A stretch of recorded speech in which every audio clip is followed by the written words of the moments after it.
Hello friends, welcome to still learning with Bharti. तो आज हम पढ़ेंगे glaciers of Himachal Pradesh.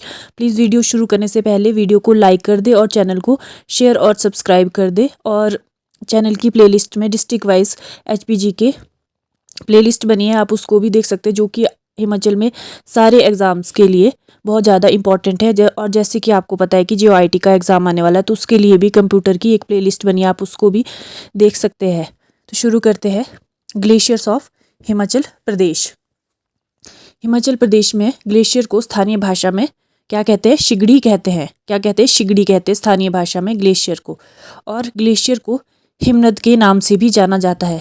Glacier को हिमनद के नाम से भी जाना जाता है। और ग्लेशियर जो है वो नदियों को पानी देते हैं। जब ग्लेशियर पिघलते हैं तो वो नदियों को पानी देते हैं और नदियों के उद्गम का प्रमुख जो है वो स्रोत होते हैं। तो फर्स्ट जो ग्लेशियर है वो आता है बड़ा शिगड़ी ग्लेशियर। बड़ा शिगड़ी ग्लेशियर जो है ये हिमाचल प्रदेश का सबसे बड़ा ग्लेशियर है, जो कि कहाँ पर है? लाहौल एंड स्पीति में। और इस ग्लेशियर की जो लंबाई है वो कितनी है? 25 किलोमीटर। ये 25 किलोमीटर लंबा है। और इस ग्लेशियर से जो है वो चंद्रा नदी जो है लाहौल स्पीति में उसको जो है वो पानी मिलता है। और इस ग्लेशियर से ही जो है वो चंद्रताल जो वहाँ पे लेक है वो बनी है। तो बड़ा शिगड़ी जो है ये सबसे बड़ा ग्लेशियर है हिमाचल प्रदेश का। फिर नेक्स्ट आता है पार्वती ग्लेशियर। पार्वती ग्लेशियर जो है इससे जो है वो पार्वती नदी को पानी मिलता है। और ये ग्लेशियर कहाँ पर है? ये ग्लेशियर है कुल्लू डिस्ट्रिक्ट में। और इस ग्लेशियर की जो लंबाई है वो है 15 किलोमीटर। तो ये ग्लेशियर कहाँ पर है? कुल्लू डिस्ट्रिक्ट में। तो इस वीडियो को ध्यान से देखिएगा, क्योंकि इस वीडियो में आपको सारे हिमाचल में जितने भी ग्लेशियर्स है वो सारे कवर करा दूंगी, आपको और कहीं से भी पढ़ने की ज़रूरत नहीं पड़ेगी। फिर नेक्स्ट है मियार ग्लेशियर। मियार ग्लेशियर जो है ये कहाँ पर है? लाहौल एंड स्पीति में। लाहौल स्पीति में ये कितना किलोमीटर लंबा है? ये 12 किलोमीटर जो है लंबा है। और इस ग्लेशियर से जो है वो मियार नदी को पानी मिलता है। और मियार घाटी में और भी ग्लेशियर्स है, जैसे मानथोरा, कारपत, उथाम्पू, थारोंग, ये सारे भी मियार घाटी में ग्लेशियर है। और मियार ग्लेशियर कहाँ पर है? लाहौल एंड स्पीति में। नेक्स्ट है बादल ग्लेशियर। बादल ग्लेशियर जो है वो बड़ा भंगाल के पास स्थित है। बड़ा भंगाल कहाँ पर है? कांगड़ा में। और इससे जो है वो बादल नदी को पानी मिलता है। कहाँ पर है बादल ग्लेशियर? बादल ग्लेशियर कांगड़ा डिस्ट्रिक्ट में है, बड़ा भंगाल के पास। और जो बादल नदी है वो रावी नदी की एक सहायक नदी है। बादल और तांतगरी जो नदियां हैं इनके मिलने से ही क्या बनती है? रावी नदी। फिर नेक्स्ट है दुधोन ग्लेशियर। दुधोन ग्लेशियर कहाँ पर है? कुल्लू डिस्ट्रिक्ट में। और पार्वती ग्लेशियर अभी पीछे बताया मैंने आपको, वो भी कुल्लू डिस्ट्रिक्ट में। और दुधोन ग्लेशियर ये भी कहाँ पर है? कुल्लू में।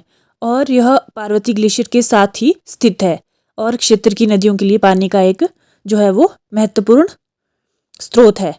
और ये कितना किलोमीटर लंबा है? ये 15 किलोमीटर लंबा है। पार्वती ग्लेशियर जो है ये वो था 15 किलोमीटर लंबा। और दुधोन ग्लेशियर है जो ये भी 15 किलोमीटर लंबा है। और इससे जो है वो पार्वती नदी को पानी मिलता है। फिर नेक्स्ट जो ग्लेशियर है वो है गेफांग ग्लेशियर।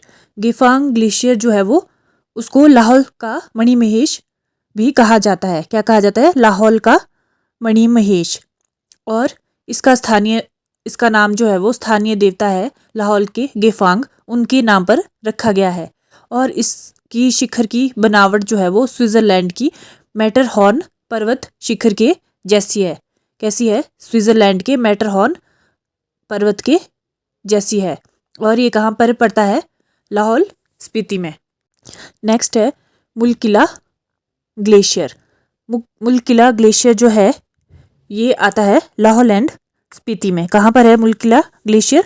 लाहौल स्पीति में। और इस ग्लेशियर से जो है वो भागा नदी को पानी मिलता है। किसको? भागा नदी जो बहती है लाहौल स्पीति में, उसको मुलकिला ग्लेशियर से पानी मिलता है। और चंद्रा नदी को किससे पानी मिलता था? बड़ा शिगड़ी ग्लेशियर से, जो कि लाहौल स्पीति में ही है। और इस ग्लेशियर की लंबाई कितनी है? 12 किलोमीटर। और बड़ा शिगड़ी की कितनी थी? 25 किलोमीटर लंबाई। तो मुलकिला ग्लेशियर जो है इससे भागा नदी को पानी मिलता है और ये लाहौल स्पीति में है। और इस ग्लेशियर की जो लंबाई है वो है 12 किलोमीटर। फिर नेक्स्ट आता है कुल्टी ग्लेशियर। तो कुल्टी ग्लेशियर जो है वो कहाँ पर है? लाहौल स्पीति में। लाहौल स्पीति के कोकसर के पास स्थित है। कहाँ पर है? लाहौल स्पीति के कोकसर के पास। फिर नेक्स्ट आता है व्यासकुंड ग्लेशियर। व्यासकुंड ग्लेशियर जो है ये रोहतांग के पास, इससे जो है व्यास नदी को पानी मिलता है। कहाँ पर है ये? रोहतांग पास है जो, वहाँ पर है। और इसकी जो ऊंचाई है वो है 4000 मीटर। 4000 मीटर की ऊंचाई पर है ये व्यासकुंड जो ग्लेशियर है। और महाभारत के जो रचयिता थे ऋषि व्यास, उनका संबंध जो है इस स्थान से है, तभी इसको बोला भी जाता है व्यास कुंड, और इसको जो एक पवित्र स्थल माना जाता है। फिर नेक्स्ट जो है वो आता है the lady of Kelong. Lady of Kelong glacier, ये कहाँ पर है? लाहौल एंड स्पीति से, और स्पीति में। और इसकी जो हाइट है वो है 6061 मीटर की ये ऊंचाई पर स्थित है। कितनी? 6061 मीटर की ऊंचाई पर। और जो ये ग्लेशियर है इसका जो नाम है वो ब्रिटिश शासनकाल में एक लेडी थी, लेडी एल शेगडे, उनके नाम पर ये रखा गया था।